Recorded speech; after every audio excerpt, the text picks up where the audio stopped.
Orang akan mengatakan, wah itu kan melanggar hak asasi. Tidak. Ada dalil yang lebih tinggi di atas konstitusi, namanya salus populi suprema lex. Keselamatan rakyat, keselamatan negara itu lebih tinggi kedudukannya dari konstitusi. Kalau perlu konstitusi langgar untuk menyelamatkan negara. Itu dalil umum. Itu pun tidak melanggar. Itu pun tidak melanggar karena ada pasal 28J ayat 2 Undang-Undang Dasar yang membolehkan negara ini melanggar hak asasinya orang demi kebaikan. Misalnya memberhentikan hakim agung semua, itu bisa saja kalau undang-undang bersepakat. Kenapa tidak kalau keadaannya seperti ini? Gitu. Nah, ada usul agak gila dari Elman Saraghe dan Faisal Basri dulu saya dengar. Apa kita ngimpor hakim? Nah, itu agak gila saya bilang. Saya tidak setuju. Tapi jangan dikira itu tidak ada di dalam ilmu hukum.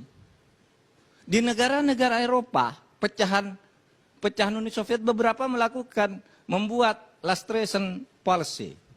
Pecat semua orang tuh, gantiin yang baru semua, seleksi, lalu dijaga dengan sebaik-baiknya.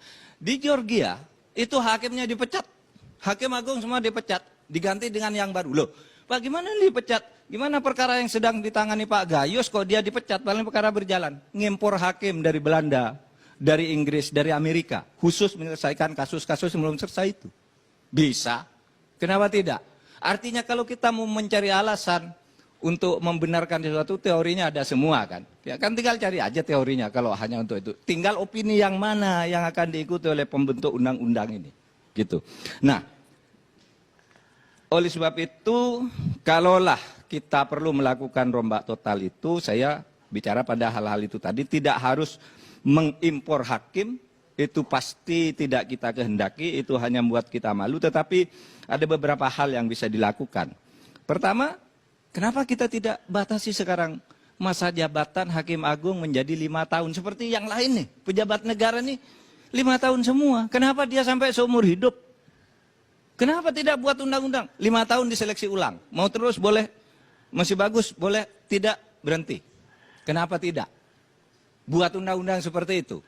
Gitu. Orang akan mengatakan, wah itu kan sudah banyak hakim agung karir dari bawah. Kalau undang-undang mengatakan itu boleh. Kan dia juga tidak ditutup hanya untuk jadi hakim lagi. Yang kedua, ya, pendekkan aja masa pensiun ini. Biar tidak numpuk di situ. Kenapa dulu diperpanjang lagi kan? Sebenarnya dulu mafianya itu ada di DPR dan di Mahkamah Agung juga Pak. Tapi belum ada Anda di situ. Ketika itu belum ada waktu itu. Gini ceritanya. Ketika Komisi Yudisial itu dipangkas kewenangannya, Komisi Yudisial, lalu kami Komisi 3 berkeliling ke seluruh Indonesia. Saya ikut. Semua perguruan tinggi mengatakan menyesalkan putusan MK waktu itu. Kenapa KY dipangkas kewenangannya? Semua fakultas hukum, mulai dari UI, UGM, UNIR, seharusnya KY itu lebih hebat dibandingkan dengan MA dan malah sekarang dipangkas. Nah, lalu direncanakan membuat 3 undang-undang karena terlanjur ada putusan itu, yaitu Undang-Undang KY karena sudah dipangkas itu, Undang-Undang MA, kemudian Undang-Undang Mahkamah Konstitusi. Disepakati KY dulu. Tapi tiba-tiba sesudah saya keluar dari sana, yang muncul Undang-Undang Mahkamah Agung dulu, sehingga ketika membahas Undang-Undang KY ini sudah tinggal ampasnya. Itu sudah di undang-undangnya kemarin. Belum ada Anda Pak, belum ada Pak Akbar, belum ada Mas Desmond di sana. Saya masih di sana sama Pak Gayus. Saya masih di sana Pak Gayus. Lah ini mafia apa lagi saya bilang. Harusnya nih KY dulu ditentukan batas-batas yang kuat, baru yang lain mengikuti agar hakim ini bersih. Nah, saya kira itu saja dari saya. Dan itu semua, kalau susah dibuat undang-undang karena misalnya banyak kolusi, banyak mafia, permainan-permainan politik, Presiden bisa turun tangan. Tidak apa-apa, salus populi suprema lex.